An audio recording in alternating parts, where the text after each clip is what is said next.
Mom, Dad, I'm not throwing shade, but the whole New Year's resolution thing, kind of slipping, no offense. Anyway, my best friend Jenny's dad, crushing it. He uses Blue Apron. He says he ordered one-pan assemble and bake meals and these things called meal kits. They're all super easy to make. He keeps yelling, protein and fiber, baby. Also, the food, we tried it. So good. So maybe check it out or whatever. Blue Apron. Get 50% off your first 2 orders plus free shipping with code LISTEN50. Terms and conditions apply. Visit blueapron.com/terms for more.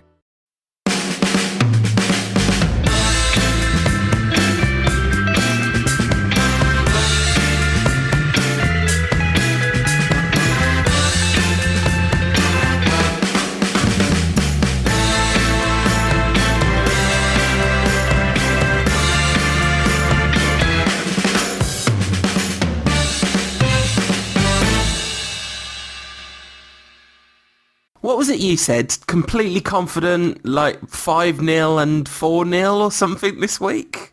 I think I said 5-0 and 3-1. I wasn't far off with one of them. Okay, not bad. It's worth pointing out, just before the Wigan game, I tweeted at you after the lineup came out. Still think we're going to win 5-0, Ed? You just tweeted me one word answer. You just tweeted back, no. Well, that's all right. I was confident of a 4-0 win, obviously. We're recording this minutes after that Galatasaray game's finished. It was obviously dreadful. There's something fundamentally depressing about watching United play below averagely, and it's just added. The burden is so added to and magnified by the presence of Niall Quinn in the commentary box as well. Yes, well, we can talk about that joy in a moment. I have a few moments to think about the last time United actually played well in a European game. I'm suspecting it might have been in black and white. It's not been good, but we should talk about Wigan at the weekend first, because that happened only a few days ago. And one of those games with the old cliche of a game of 2 halves, and United really weren't very good in the first half at all and completely blew Wigan away in the second half. Yeah, absolutely. And I had a question for you, because I was thinking about this game. I don't know whether it was because I was distracted or I wasn't paying attention properly. But I couldn't really work out what happened differently in the second half, except suddenly we looked like we were playing well instead of badly. It wasn't like the changes changed the game particularly. They kind of happened after the game was won in many ways. But it just looked like we switched on. Ryan Giggs in particular seemed to rediscover some of his general sort of leadership qualities, I thought, at the beginning of that second half. It felt like there was a bit more urgency, obviously clinical in front of goal. The passing was a bit quicker, a bit too much for Wigan, really. It was neater. There was more creativity. I don't know. I mean, I don't think there was any massive tactical change, but there was definitely a greater sense of urgency in that second half. And of course the goals went in, and they all went in a very short time period, didn't they? Or at least 3 of them inside sort of 15 minutes. And that definitely killed the game off. But just that burst of energy was more than enough to take United past Wigan for that short period of time. Lovely to see Scholes on the score sheet, and Nani absolutely instrumental in creating that goal with some wonderful work on the right-hand side. Yeah, that was a good side of Nani. There were some poor sides of Nani in that game as well. Certainly wasted some opportunities. He did. Yeah, all right. And Scholes of old getting into the box. I mean, it's amazing that he can still get up there, really. I mean, what with the Zimmer frame, and maybe I'll be moving on to the electric wheelchair. More of which later. I love the pointing celebration. I love it. I don't know quite what it is about that pointing celebration. Just scores a goal, points at the crowd behind the goal, and then runs off to celebrate with everyone. I don't really know what it means, but I like it. It's like a good version of the Alan Shearer fist in the air, which was terrible. But there's something really likeable about Scholes. It was good to see Hernandez getting on the score sheet, and good to see him staying onside, although really the Wigan defence did as much as they could to help him stay onside. Emerson Boyce so far offside as to essentially be playing in, I don't know, the Eastland Stadium or something. He couldn't have played Hernandez more onside if he'd laid across the goal line. And the hilarious thing about that was that he then went and had to go at the linesman for it. I mean, he's got to be looking across there and realised he's 5 yards behind his teammates. Yeah, terrible, really. Well, one of the interesting things about the United performance, I thought, was that those Scholes had a really great game. We're so used to that kind of those combinations in midfield with Scholes, and I didn't think that always came off for United. I thought actually United's best play came in wide areas. Although Scholes had a good game, I thought United were far more dangerous using width than through the centre of the park. And true of players playing for United at the time, obviously no Kagawa, so not that kind of pivotal focus through the centre. So maybe United played through the middle a bit more. And I actually thought Wigan's central midfielders were really good for a lot of the game. Obviously not so good in the second game, but MacArthur and McCarthy felt like they had a really good combination in midfield, and they actually kept Wigan in the game for 50 odd minutes. Yeah, absolutely. It's worth, talking about our wing play. The debut of Alex Büttner, playing not so much as a left-back as a left footballer. A question comes in from @bifurcated_MUFC. Way too early, but gut feelings on Büttner. Adequate replacement for the much maligned Evra, or Hutton dressed as Lahm? Yeah, just have to doff the cap to that piece of genius. It's way too early to say. So much nonsense of play him every week instead of Evra. Yeah, total nonsense. Yeah, he basically had the exact same game that Evra would have had in that game of marauding up the left. He was an auxiliary left winger, and I actually thought in the first few minutes he was either very nervous or didn't get himself in quite the right positions defensively, and he had a few shaky moments early on in the game. So I think there's a lot more questions to be asked of Büttner. He was great going forward. He's obviously very physical. He's got bags of pace, and he's a very attacking left back, and scored a fine if fortunate goal with bounced in off the keeper and got a ricochet that came back to him. But the positivity was all there attacking. And so there's that was great, but we haven't seen enough of him defensively to know whether he's a great left back or not. So all this talk about he should be replacing Evra is totally nonsense. Of course, we've got a man in Evra who's got over 50 caps and played hundreds of games at the very highest level of European football. He may not be at the same peak he was 3 years ago or so, but he's still a very fine left back. So I think that's an awful lot of nonsense. I think my view of Büttner stands from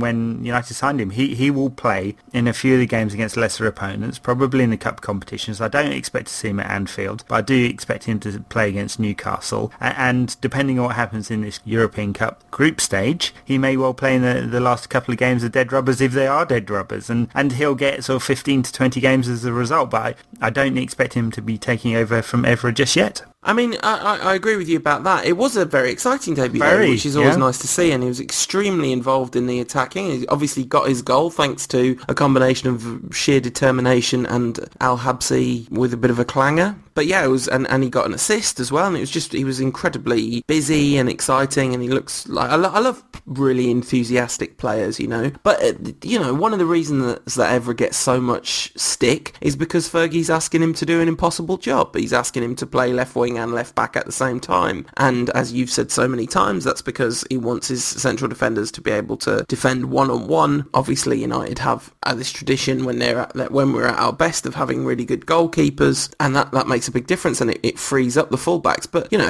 Dennis Irwin had Ryan Giggs in front of him. We don't play 4-4-2 anymore. We don't have a left winger almost ever anymore. We just don't have a left winger, full stop, right? So can't call Ryan Giggs a left winger anymore. So yes, and that has caused Evra some problems in terms of his positioning and stuff like that. Look, on any level, whether it's subjective or some of the stats, Evra's not performed to the same level as he did 3 or 4 years ago. It'd be really hard for anyone to say he has, but there is a level he's got to which is still very, very good. He's still a very good left back, and I think people overreact a little bit about that one. And yes, he does make some mistakes defensively. He often has very little cover, as you've just said very well. So, but look, I hope Büttner builds on that. It was very exciting. We'll see how he does against a better side. If Evra's never injured, but if he ever does get injured, or at least for any length of time, then we'll find out about Büttner and his real qualities defensively as well as attacking. The one final word about the Wigan game. Well, no, actually, sorry, there's 2 more things I want to talk about the Wigan game.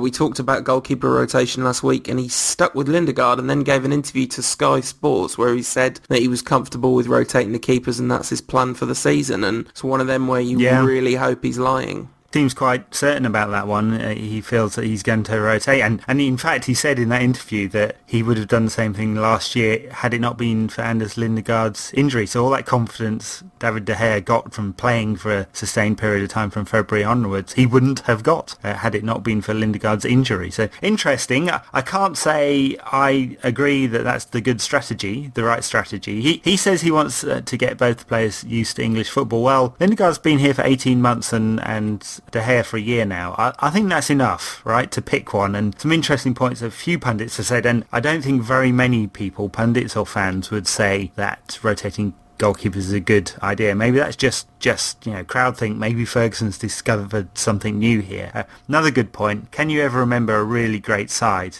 not having a really great goalkeeper? It's that kind of iconic thing of having a great goalkeeper, and I don't know how United can do that when they rotate two all the time. And England almost did it in the 70s and weren't a really great side, but they rotated Clements and Shilton, and there were two fantastic goalkeepers, and probably number one and number two in the world at that time. But it's not quite the same with United at the moment. I mean, my feeling is, just a personal feeling of course, is that De Gea is a better goalkeeper, a significantly better goalkeeper, and he should be given the number one jersey until he proves otherwise. That's obviously how I feel about it as well. It's the Brian Clough thing. You get the spine of the team right. What matters is your centre-backs, your goalkeeper, and your centre-forward and your centre midfield.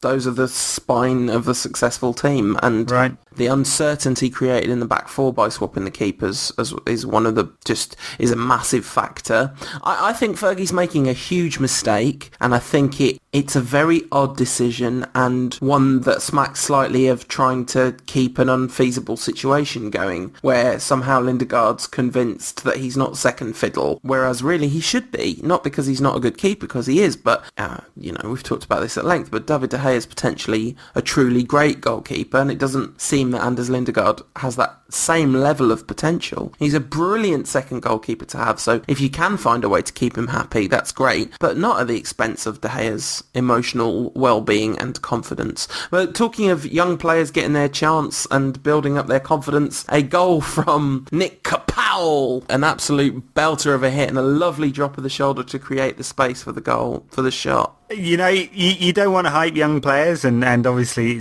he's very young, and there's stuff he needs to work on, particularly his passing, which was a bit loose in the latter period of that Wigan game. But how Scholes-esque was that goal? The drop of the shoulder shifted the ball into space to have a shot, and bang into the net.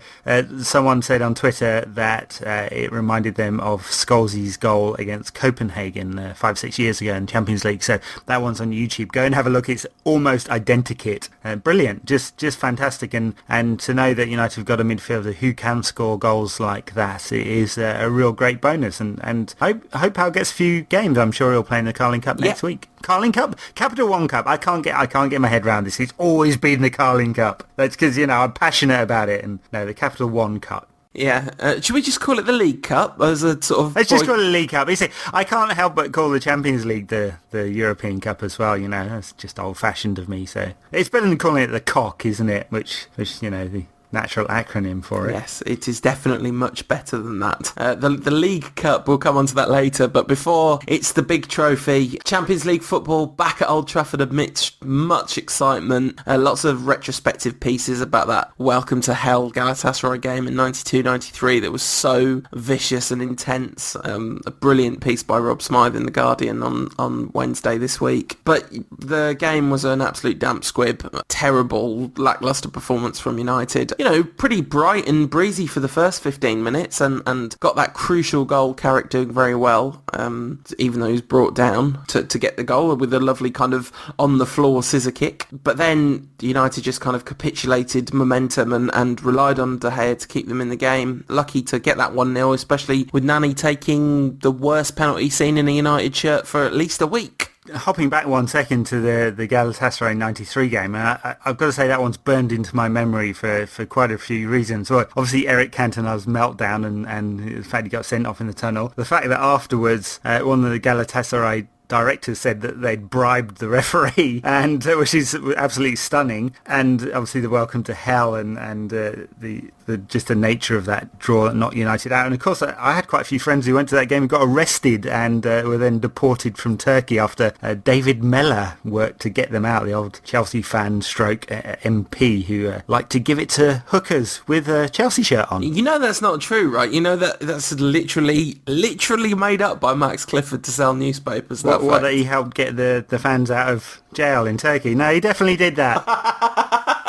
There's a thing in the Rob Smythe piece of Gary Pallister saying that he was sort of trailing behind, chatting with someone or something, and he walked past a bellboy in the hotel and gave him a sort of, polite smile, and the bellboy just dragged his finger across his throat. Not the most welcoming atmosphere for United, and just feels like it's from a bygone era, because the idea that going abroad to any country playing in the Champions League would somehow be really like going to a completely different sort of civilization, even though it's only two decades ago. There seems to be some much more cultural homogenisation in football, but also just United had a team packed full of hardcore nutcases as well. Dressing room of Brian Robson, Roy Keane and Eric Cantona, and Eric Cantona wanted to go outside and kill a policeman, and Roy Keane said in his autobiography, I don't shy away from many fights, but I wasn't up for that one. If Roy Keane's not up for joining in, you're making a terrible mistake. It's something that has clearly translated across the generations as well, because how good were the Galatasaray fans at Old Trafford? I mean, they were in the ground 2 hours before the game, making a hell of a racket, and then did right throughout the game too. And their team performed as a result. I mean, Galatasaray, let's be honest, were very, very unfortunate not to get away with a draw at Old Trafford, at least. Yeah, I mean, we had a question from Lagna Sigodi saying another European match where our midfield is overrun at home. Perhaps last season it wasn't that we were complacent, but we're just not good enough. Well, it's a fair point. And the thing is, Galatasaray went with two in midfield as well. It's not as if they packed the midfield. So they went 2v2 and dominated for quite a long period of that game in central midfield. And it's a real worry. And I don't know how Ferguson's going to square that circle, because there's not going to be any additions. I mean,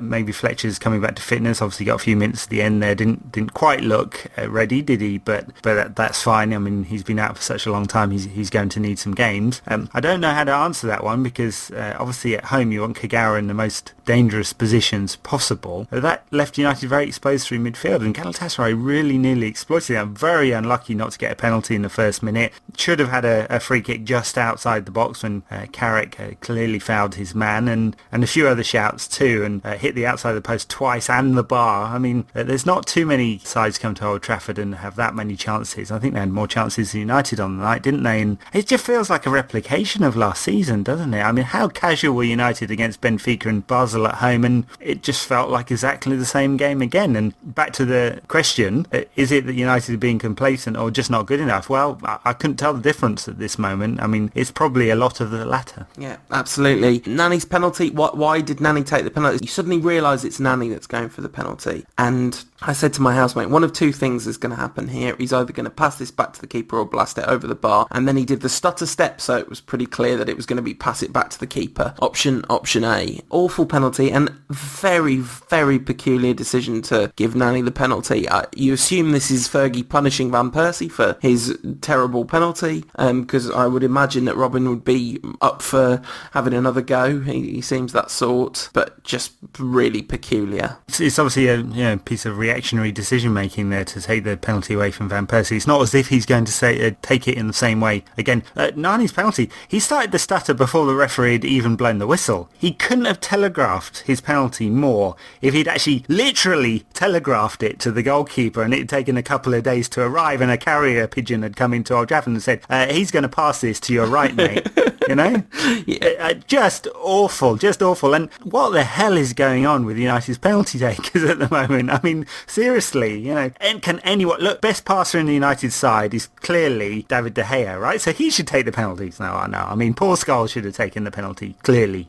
Last season, Fergie tried to win the league, handicapping himself by not allowing us to hit a decent corner all season. This season, even though that didn't work, he's taken it to a whole nother level, and he's banned the taking of good penalties. Anyone who does is fined 6 weeks' wages, because Fergie wants to see if he can win the league without ever scoring a pen. After winning all these trophies, he's just adding challenge after challenge. He's like, well, I'm going to support a regime that sucks all the money out of the club so I can't buy any players, and then I'm going to make sure that we can't compete in midfield, and geez, we're still competitive. I'm going to make sure we can never take a decent dead ball ever again. Next, look, the logical conclusion of this, he's only going to pick 10 men from now on. Well, no, wait there, he does, because Nani was playing. Yes, and talking of unbelievably insurmountable challenges, we had to put up with Niall Quinn for 90 minutes co-commentary, and if you just excuse me, Ed, this won't take very long. This is something I wrote during the match. Niall Quinn, you are making my patience wear thin. I do not even know where to begin. Your co-commentary causes so much chagrin. Niall Quinn, you're watching a different game to me. You don't seem to like MUFC, which is okay, but it seems to be affecting the way your eyes see. Niall Quinn, you seem to be liked at Sunderland, but Sky have made a serious blunder, man, employing you to talk about football when it appears that despite your years in the game and your many claims to fame, you actually know sod all. Niall Quinn, I am grateful for small mercies, like last-minute winners from Van Persie, and the little button on my remote with the power to stop the sounds from your throat getting to my ears, and the rising anger is quelled by the glorious silence as I hit mute. Very good. It's not very often that a co-commentator is so bad he makes you write a poem, but that's what happened to me today. Of course, the alternative is to just, hit the mute button, listen to Alan Green on Radio 5. No thanks. Oh, jeez.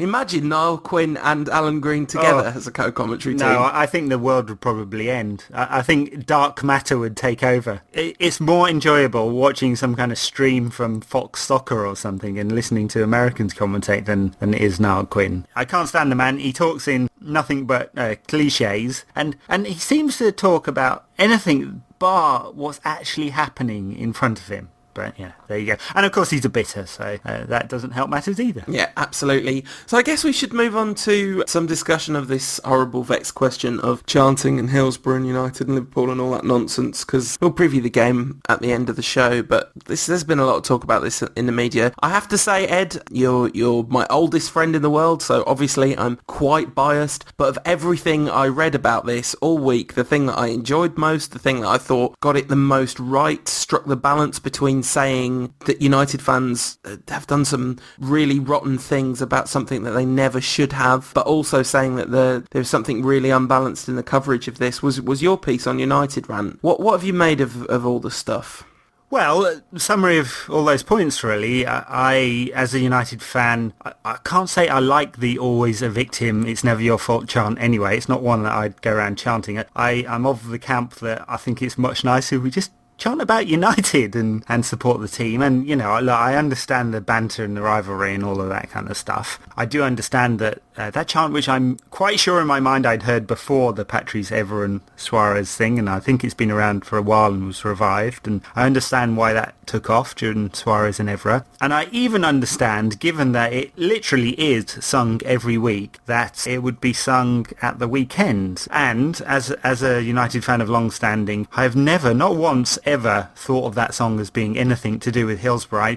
I know it taps into this stereotype of Liverpudlians as having a victim mentality, and that whole thing that Boris Johnson wrote years ago about wallowing in their misery, and part of that is exactly what the powers that be that covered up Hillsborough was tapping into too. Right, so there are some parallels there. I don't think there's cause and effect, and I do think a lot of the media missed that. I do not believe that the majority of United fans who've sung this song over the years were ever thinking about Hillsborough. I think the vast majority of United fans would be bored by anything that mentions Hillsborough. I mean, I was talking to you and saying that on the day that Hillsborough happened, of 20 odd years ago, I was in Sheffield, and in fact I was in a house about 100 yards from the ground, and all the ambulances and fire engines, the police were pouring past, and people were coming up the hill from Hillsborough, and it was quite clear something horrible had happened. So given the tragedy that's happened around Manchester United and given what I believe the song's about, I really think there's very, very few Manchester United fans who want to insult the families who've lost people at Hillsborough. Having said all that, it was just insane and wrong,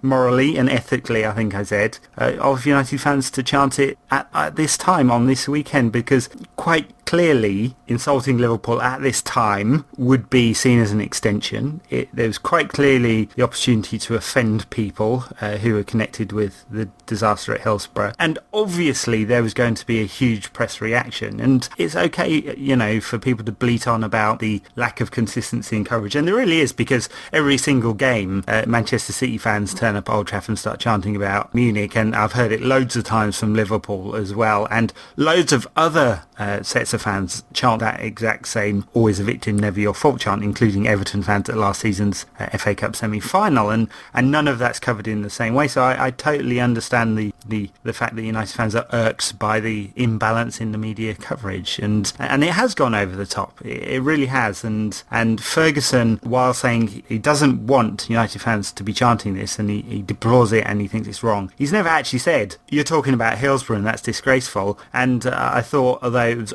totally unnecessary, the Supporters Trust put out a statement. It'd have been easier for them, and better, I think, for them to just say, look, it was wrong. United fans shouldn't have been chanting that. But they clarified the situation and said there was nothing directly about Hillsborough, because there wasn't. So anyway, that's a very long way of saying exactly what I said in my blog piece, really. I think a lot of it's been misunderstood. The problem now, of course, is that given that misunderstanding has happened, a new reality around that chant has been created, right? So United fans may well, to almost a man, believe there's nothing in that chant about Hillsborough, but if it happens again, the new truth, even though it might not be the truth, the new truth that has been defined is that song is about Hillsborough, and it means United fans got to stop right now and not do it again. Yeah, and it's difficult to say that to fans who have a counter-argument to that. And my feeling on it's not going to surprise anyone, my feeling on that choice of chant, I mean, I think it's truly thoughtless to do that, because the whole campaign was about saying this was not our fault, and there was quite literally a organised right-wing conspiracy in this country, and that is not, I'm completely not a conspiracy theorist. Obviously, it's no surprise to any listeners that I'm a big lefty, but this was literally a right-wing conspiracy, a very right-wing government, very right-wing police, basically saying that working class people were animals, and the whole cover-up was about saying that it was your fault. And the Liverpool fans campaign and the families of the Justice for 96 campaign is all about saying this was not our fault, and it wasn't. That's the thing about it. So that there has been this 2-decade long almost, not far off 3-decade-long campaign to say this thing is not our fault when it actually wasn't. It really muddies the water when it comes to that whole kind of public conception, and basically this kind of truism that Liverpool is somehow a city that wallows in its own self-pity. And like so many of these kind of horrible negative stereotypes, there's some grain of something in that. I was talking to a Liverpudlian friend of mine about this, and he was saying that that's long been his feeling about Liverpool, is that it's a city with a complex, but some of that is for good reason. It's not, you develop a complex because sometimes persecution complexes develop because you're persecuted, and then what happens is when you're not being persecuted, you revert to that type. But the very fact of the matter of Hillsborough is that the city was lied to, lied about, and told that everything was their fault when it wasn't. Right. So yeah, could probably do without singing that, the week after this has happened, because the thing that drives me absolutely up the wall is people saying, yes, but they do this. Yeah, I mean, look, moral relativism has no place in all of this, right? Yes, they do this. They do sing about Munich, and no, the media don't call them out on it. Doesn't matter. We can get our own house in order first, and that's what we need to do. And having said that, we get our own house in order because, as I've said, the new paradigm now is that this is believed to be a song about Hillsborough. So United fans have got to stop, even if they don't believe that that's the case. They won't, though, will they? Football fans won't stop because of that. No, and look, there's a sense of defiance as well. And the song about the racist bastard song was sung, and then the You're Always a Victim, It's Never Your Fault was sung. It clearly, they ran after each other, and quite clearly they're about Evra and Suarez. I also think there was a defiance thing, because Ferguson said, I don't want any chants, in response to a question, and Ferguson isn't that tightly knit with the fans these days, so he doesn't always know what's going on. And there's obviously a massive amount of coverage, and I think United fans are quite apt to react to stuff like that these days. I mean, we've been taught over the last 6 years that we are quite reactionary about stuff that the club or people say or the media say, and I think there's some of that as well, and there is a sense of defiance, and that could spill over to next weekend, and I hope no United fans sing that song for exactly the reasons I've said, but it wouldn't surprise me hugely if some do. I think they'll probably be shouted down, but that old defiance thing will rear its ugly head again, and I think that's probably much more likely to be the case than actually there's a whole bunch of sick United fans who want to insult the memories of those who died at Hillsborough on what is likely to be an emotional day, and there's going to be a bunch of joint tributes by United and Liverpool players and managers. I just think it's like, stick your defiance where the sun don't shine, but just be a human. I mean, I'm not saying you don't agree with that. I've had this kind of bubbling up feeling of just like, deal with your issues about being annoyed that the media are picking on you another time. These are people that lost their lives and families that lost loved ones. Put that first for a bit and then go off on one in 6 months when no one's paying attention, because your defiance about this is petty in the scheme of what really matters. By yours, I don't mean yours, Ed, obviously. I mean the people exhibiting that defiance. You know, it's about realising that there are certain standards that we need to adhere to as fans right now. Moving on, and we kind of missed this out, but I did want to have a quick nod to Darren Fletcher, returned against Galatasaray.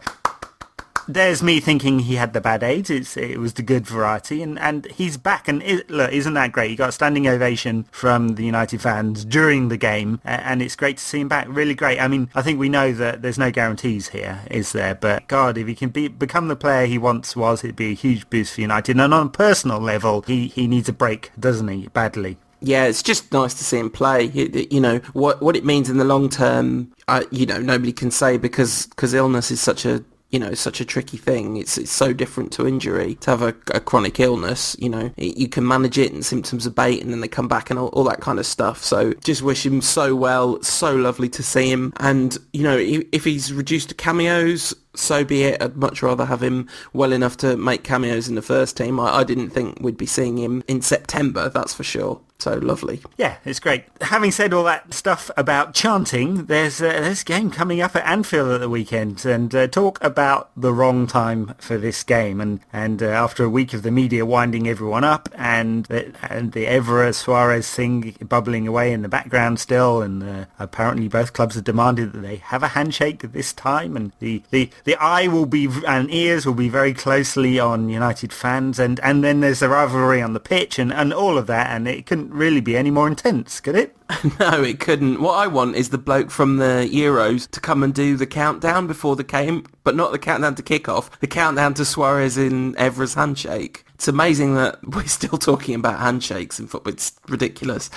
Should we just concentrate on the football? I've had a question from @FlashLiz asking, out of Scholes, Carrick and Cleverley, presuming all fit, who should start against Liverpool? Is Scholes our super sub? I'm not sure. I kind of think all three of them, there's a good shout for playing all three of them in there. I definitely can't see Fergie playing a 4-4-2 against Liverpool. No, it's an interesting one, this one, because Scholes has played the full, well, no, he didn't play 90 against Galatasaray, but he played a large chunk of the game, so he's played 2 in a row. I have to say, it's hard to think of him actually playing. I think Cleverley and Carrick will play in, and they might just play Kagawa and look for him to play quite deep. That combination didn't work very well at Southampton, did it? So I'm not sure we get the best out of Kagawa if he has to play deep, but Ferguson's going to want to get get through in midfield somehow. Either it's Scholes plays and Cleverley and Carrick, or Kagawa drops deep. One of the two, but they'll be looking to get more in midfield, especially given the way Liverpool play at the moment. I mean, they do look to retain possession through midfield, and obviously that's what, much to Alan Shearer's chagrin, Joe Allen does. Stevie G doesn't. He still hasn't got it. He's the most wasteful midfielder in possession in the Premier League this season, which is remarkable given that Rodgers wants to play tiki-taka. He just can't help himself. He just has to keep hitting those Hollywood balls. Yeah, it's almost like, a deliberate act of spite against this idea of a new way of doing things, because Stevie G likes his way or the highway, doesn't he? Well, that's right, yep. And if it's not his way or the highway, it's Phil Collins, no.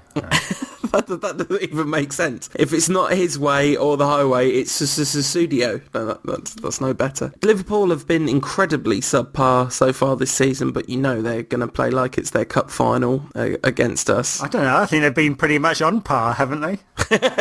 Well, they are 17th in the league, which I think even for the most ardent United fan is probably below expectations for where Liverpool will finish. Not below my expectations, I'll tell you that now. Yeah, they're going to put in a heck of a shift, and United have not been good at... You were talking about when the last time we were good in European competition is. I can tell you when that was. That was the semi-final against Schalke when Ando and Gibbo bossed it. Bring back Gibbo, that's what I say, yeah. Well, no, you're right, and Anfield have been pretty terrible recently, and there will definitely be a cup final atmosphere and a cup final performance from Liverpool, and United have got to do the same.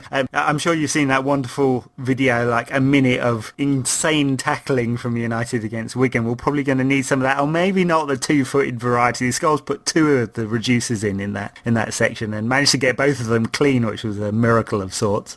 Scholes' tackling has been revitalised by 6 months out of the game. I think he just spent the entire 6 months thinking about the concept of tackling, because he's just a way better tackler now than he used to be. I think it's actually because he's a bit slower, so he's timing it a bit better, He's not getting there 3 seconds ahead of the ball all the time. Yeah, I don't know. I'm not looking forward to this game for all manner of reasons, but one of the reasons I'm not looking forward to it is how abject we've been at Anfield recently, and just how poor our performances have been all season so far. A really good half of football against Wigan.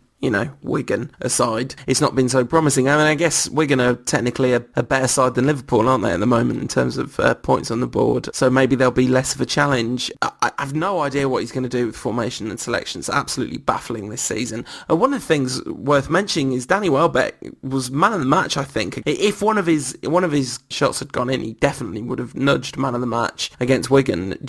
We said after discussing the England game, he's just a player that makes things happen. Right, yeah. And I kind of feel like it would be really good to have him on the pitch against Wigan, but I can't make the maths line up in my head to make it work, except that it's still possible that if we really are going to play with one striker and a proper five in midfield, then Welbeck might still be our best option as a one in a 4-5-1. Although, we've got Van Persie now, so it's going to be hard to argue against that. I think if he gets in the side, on the left wing, and perhaps Nani, who's quite ineffective against Galatasaray, would be the one sacrificed for that. I don't think there'll be loads and loads of changes. Obviously, Ferdinand will come back into the side, so the back four would be the usual one there. And there's a call over the goalkeeper, but I think De Gea will probably get the nod. And then in midfield, I think it's Scholes or Kagawa.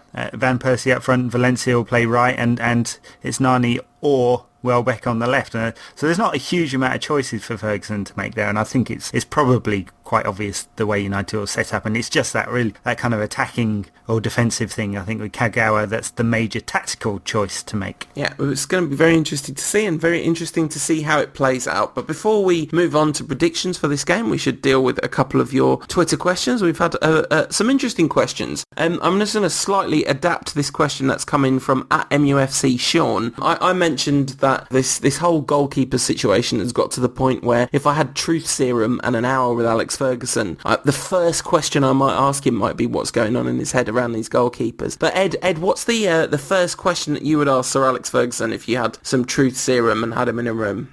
Just how much will you be profiting from the 2012 incentive equity plan? So it's specifically that rather than a more general question about why he's backed the Glazers? Well, I think that might give us our answer. Yeah.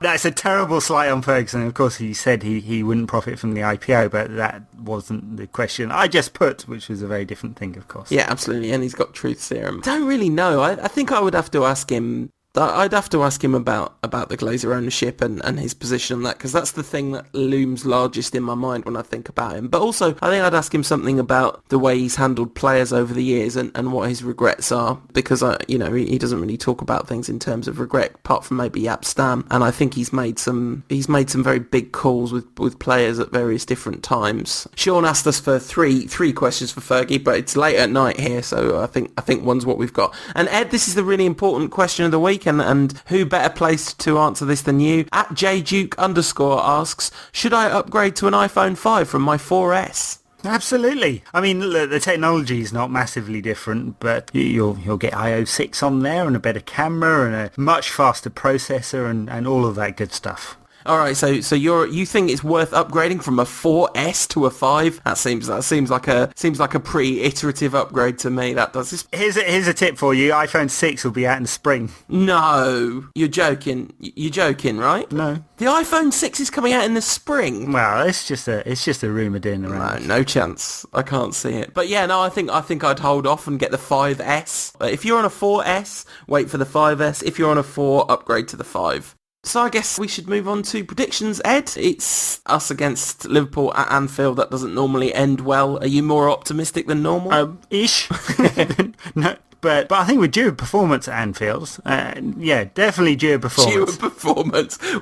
We're due so many different performances for so many reasons.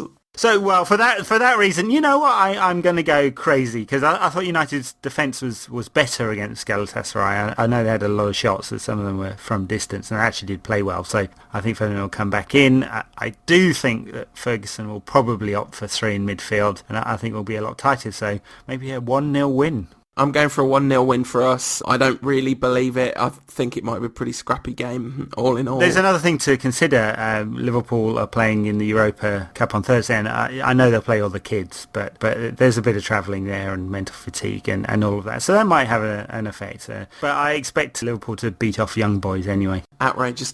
Talking of playing all the kids, we are playing in the League Cup against Newcastle next week. He won't play the kids, he'll play the squad players. Same sort of thing as last season, presumably. Yeah, although the squad players don't include Michael Owen, so they're somewhat younger. I think we'll see a few of the young players. We'll see Butner, we'll see the other goalkeeper, whoever doesn't play at Anfield. We'll probably see Chicharito and Welbeck, because they haven't had a load of minutes. We'll get to see Powell, I assume, which will be nice. Fletcher will probably start, which will be excellent. Again, probably Johnny Evans, because he'll need some more minutes and stuff like that. So a mix, and maybe a few of the reserves will come in too.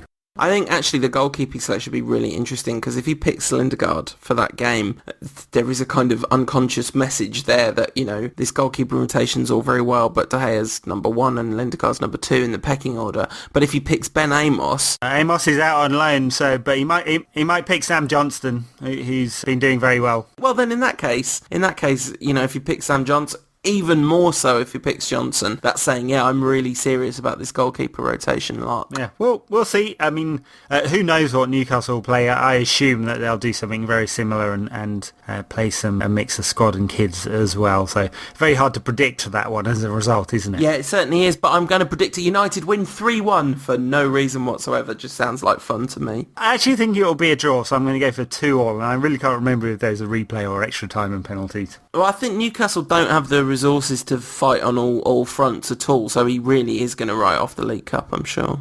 Yeah, and who wouldn't? So, except for Liverpool, who are of course the cock holders. Oh God, this is the worst episode of the Rantcast ever. I did a poem and you've done relentless, inappropriate, pun-related remarks. Anyway, on that note, we'll be back with another one of these next week, but you can't wait, can you, if you want us in the meantime? At United Rant for Ed on Twitter, at UTD Rantcast for me on Twitter. You can leave a comment on the show page at unitedrant.co.uk and read all the fantastic content there. If you're a big fan of the show, you can like us on Facebook at United Rant.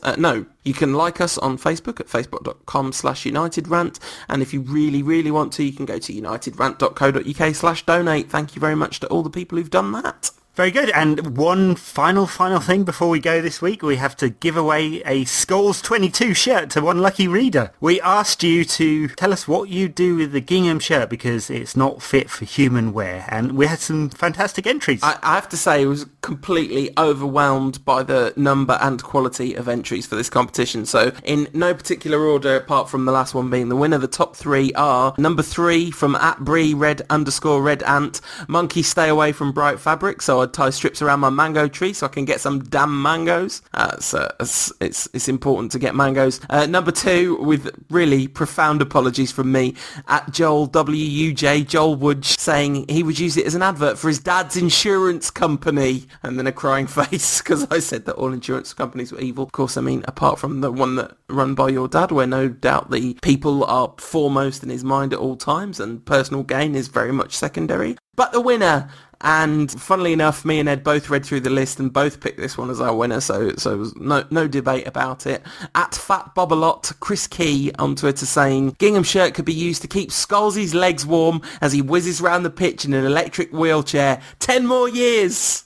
10 more years, definitely. Well, he wouldn't get any slower, would he? Great entry, and a gingham shirt with Scholes 22 on the back is on its way to you. Fantastic prize, I think. And as I said last week, you can write 1 and 8 on there if you want. You have permission. In fact, I might do it for you. Send me a DM on Twitter with your address. I will get that out in the post to you. And so, thank you very much for listening, and we'll be back with another one of these next week. You certainly will. 2 victories for United. Come on, you Reds.